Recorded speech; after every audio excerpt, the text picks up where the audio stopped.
Susah ya? Ada yang gampang nggak? Nah, ada yang gampang nggak? Kira-kira kasih contoh. Algoritma yang gampang diinterpretasi, contohnya decision tree. Decision tree mudah untuk jelasinnya mudah gitu ya. Misalnya ciri-ciri A, yes no gitu ya misalnya. Kalau yes apa, kalau no apa, itu masih jelas, masih mudah gitu ya. Nah, jadi adalah perlu nggak interpretabilitas ini? Kalau memang nggak terlalu penting ya nggak masalah gitu ya. Tapi kalau itu memang suatu hal yang penting, berarti kita harus memikirkan algoritma mana yang mungkin kita pakai. Kemudian yang berikutnya adalah mudah di program. Sekarang kayaknya semuanya mudah gitu ya. Kemudian eksperimen. Kalau tadi kita mau bereksperimen, bagaimana kita tahu errornya, bagaimana kita bisa tahu bahwa satu algoritma lebih baik dari yang lain, ada aturan-aturan gitu ya, aturan-aturan bagaimana kalau data training sama testing harus beda dan sebagainya. Kemudian kriterianya macam-macam, kemudian di eksperimen sendiri. Nah, eksperimen ini apa sih? Suatu tes atau rangkaian eksperimen dari tes di mana kita bermain dengan faktor yang mempengaruhi output. Apa saja sih yang mempengaruhi outputnya? Ya, nah, gampangnya. Kalau algoritmanya lain, nah, outputnya bisa lain, akurasinya lain. Kemudian, training setnya. Kalau lain, hasilnya juga lain. Misal, random state-nya diubah-ubah, ternyata hasil akurasinya juga berbeda. Fitur yang dipakai, misalnya ada X1 sampai X10, tak pakai semua atau tak pakai sebagian, mungkin hasilnya akan berbeda. Banyak sekali yang bisa mempengaruhi output. Nah, bahwa kita mengamati perubahan respon. Misalnya, akurasinya. Mungkin nggak cuma akurasi, misalnya termasuk training time, testing time, kemudian resource, tadi makan RAM berapa banyak, dan sebagainya. Banyak yang bisa kita lihat dari respon ini. Untuk apa? Mengekstrak informasi. Jadi dia gampangnya membangun model, gitu ya. Nah, kemudian work nggak sama hasilnya. Akurasinya sekian, gitu ya. Nah, butuh apa aja sih yang mengubah dia? Algoritmanya beda, berubah. Training setnya berubah, udah beda lagi. Fiturnya yang dipakai berubah, beda lagi. Nah, bahwa kenapa kita harus bereksperimen? Bahwa tujuannya adalah mengidentifikasi faktor-faktor terpenting. Tahu mana yang nggak penting, ya. Cari konfigurasi faktor yang dapat mempengaruhi respon. Jadi ketika kita milih mau pakai algoritma yang mana, gitu ya, kita coba mungkin algoritmanya kita ubah-ubah, training setnya, fiturnya, dan sebagainya. Banyak yang bisa kita ubah. Cari faktor terpenting. Mana faktor yang tidak penting. Konfigurasi faktornya dan sebagainya. Nah, bahwa tujuannya eksperimen pada akhirnya apa? Pengen dapat model. Nah, yang punya apa? Generalisasi tertinggi. Masih ingat kemarin di regresi ya, bahwa kita nyari yang generalisasi paling tinggi, yang paling mendekati, ya. Nah, bahwa kompleksitasnya minimum, nah, waktunya cepat, memorinya yang kepake sedikit, kemudian dia robust. Nah, robust kuat gitu ya, tidak mudah terpengaruh oleh variability. Nah, dikasih noise dikit-dikit gitu, misalnya ada noise 1, nggak langsung melewat gitu ya. Nah, oke. Ini adalah tujuan kita bereksperimen. Nah, si faktor dan respon di eksperimen tadi yang mau kita pilih, bahwa kita nyari faktor, pengen responnya yang paling baik. pengennya. Nah, bahwa kita mau trained learner ini untuk mendapatkan output dipengaruhi oleh faktor yang terkontrol dan faktor yang tidak terkontrol. Bahwa model yang mau kita bangun, model, ya, nah, dipengaruhi oleh sesuatu yang dapat kita kontrol, dan sesuatu yang tidak dapat kita kontrol. Nah, bisa yang dapat kita kontrol pakai algoritma ANN. Kita bisa mengontrol apa? Jumlah hidden neuronnya. Saya mau jumlah hidden neuronnya 50, 10, 100. Hidden layer-nya maunya 5, 2, 1. Mungkin jangan 1 ya. Mungkin 7, 100, dan sebagainya. 1000. Bisa saja. Itu sesuatu yang dapat kita kontrol. Begitu. Atau teman-teman mau pakai KNN. Mau KNN. Nah, karena KNN mungkin teman-teman masih ingat kan nearest neighborhood. Nah, dia nyari apa? Tetangga paling dekat. Tetangganya ada berapa gitu ya, misalnya lihat ke tetangga yang paling dekat ada berapa. Bisa. Yang merah bulat ini saya mau cari misalnya. Berdasarkan misalnya 3 tetangga terdekat. Nah, 3 tetangga terdekat. Set. Nah, maka dia akan ikut kelas yang titik, bukan yang kotak. Misalnya. Ini kalau 3, bagaimana kalau saya tinggalkan 5, bagaimana kalau 7, bagaimana kalau 10, gitu ya. Berarti kita bisa bereksperimen. Nanti akurasinya bagaimana? Kan pakai data training. Pas training, pakai K sama dengan 5, 3, 10, 7, mungkin atau berapa gitu ya, dicoba-coba. Pas testingnya hasilnya bagus yang mana gitu ya. Bagus K sama dengan 3 atau 5 atau berapa. Nah, itu kalau KNN. Sesuatu yang dapat kita kontrol jumlah K-nya, jumlah hidden neuronnya untuk dipakai backpropagation dan sebagainya. Tapi juga ada variabel-variabel yang tidak dapat dikontrol.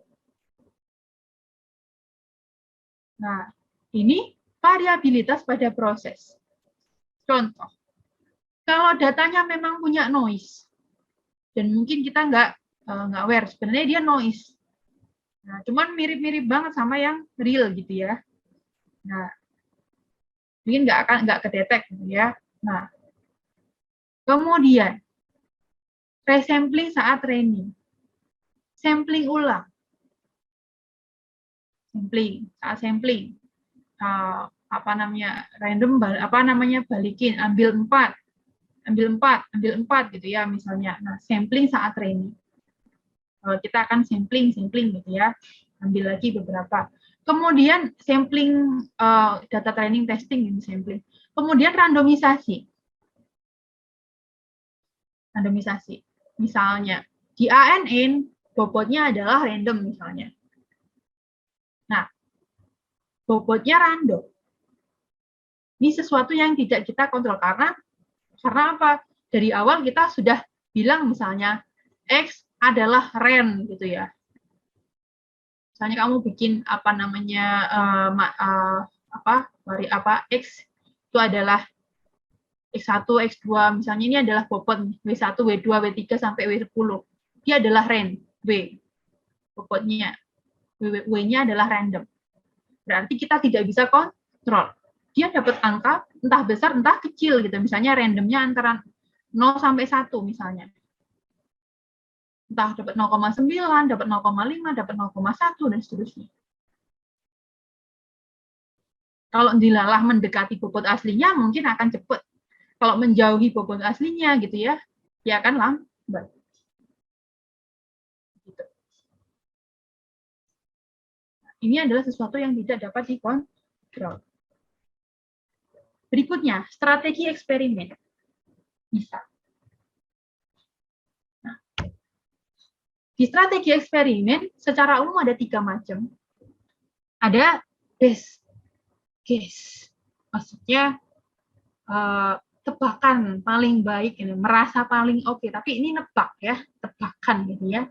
Kemudian ini adalah one factor at a time, sama factorial design. Nah, bayangkan begini. Misalnya faktor 1 ini adalah jumlah hidden neuron. Yang faktor kedua adalah learning rate. Pakai algoritmanya ANN. Ya, feed forward backpropagation ya. Nah, pakai ANN. Nah, misal di sini adalah hidden neuronnya adalah misalnya 10, 20, 30, 40, 50.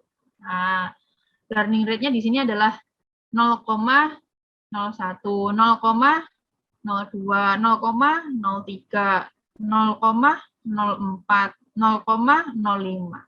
Misal ya. Nah, kalau di base guess gitu ya, nebak gitu ya. Nah, nebak misalnya saya awalnya pakai di sini misalnya neuronnya, hidden neuronnya saya pakai 30. Learning rate-nya 0,03.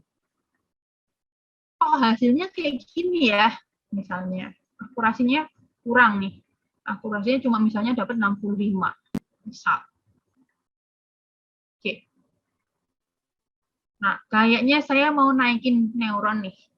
Nah, kayaknya saya mau naikin neuron.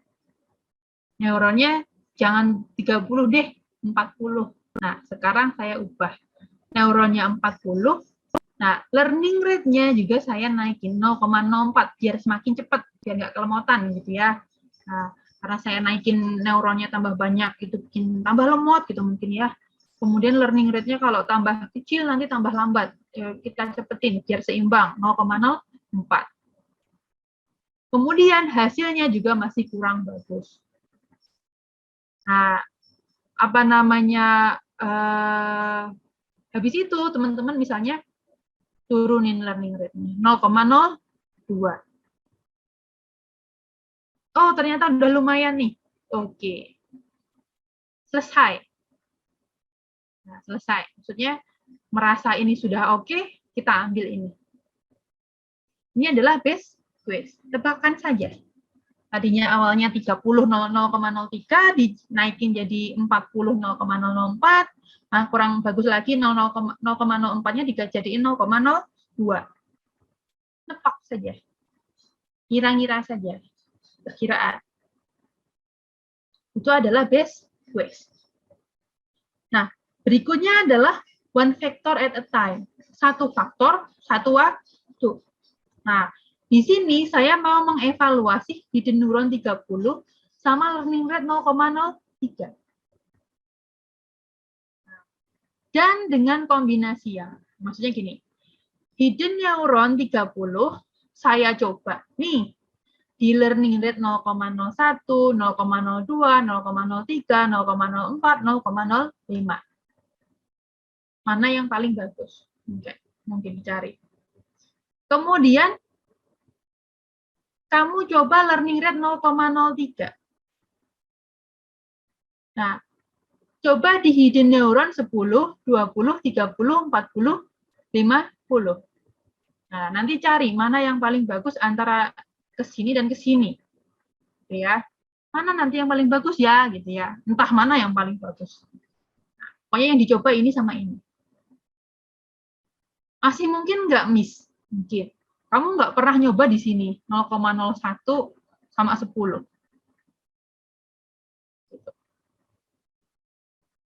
Ini adalah satu faktor dalam satu waktu. Yang diubah satu faktor saja. Kalau ini 30 ini hidden neuronnya tetap, learning rate-nya saja yang diubah. Kalau di sini learning rate-nya tetap, hidden neuronnya aja yang diubah. Makanya one factor at a time. Nah, berikutnya adalah factorial design. Desain faktorial. Ya, grid search. Grid search. Cari semua kemungkinan. Nah, ketika kita punya gitu ya, bahwa kita punya skema, kita nyoba 10, 20, 30, 40, 50 sama 0,01 hingga 0,05. Nah, berarti Berarti apa? Semua kombinasinya ini harus kita uji. Paling bagus yang mana? Paling bagus yang mana? Nah, mungkin kalau akurasinya, ada akurasi yang sama nih. Nah, lihat waktunya, misalnya. Mana yang paling bagus? Itu adalah faktorial design. Cek semuanya. Nggak akan ada yang miss, karena udah dicoba semua. Tapi tetap ya, desain eksperimennya adalah kamu tentukan. Gitu, misalnya 10, 20, 30, 40, 50 hidden neuron. Learning rate 0,01, 0,02, 0,03, 0,04, 0,05. Misal, ini contoh aja. Jadi, kita tentukan desain eksperimennya. Saya mau nyoba jumlah hidden neuron sekian, sekian, sekian. Learning rate sekian, sekian, sekian, misalnya. Jadi, kamu punya batasan tetap. Gitu ya, namanya eksperimen. Nah, kurang bagus nanti ditambah diperlebar lagi silahkan ya. Coba 60, 70, 80, 90, 100 ya silahkan gitu ya.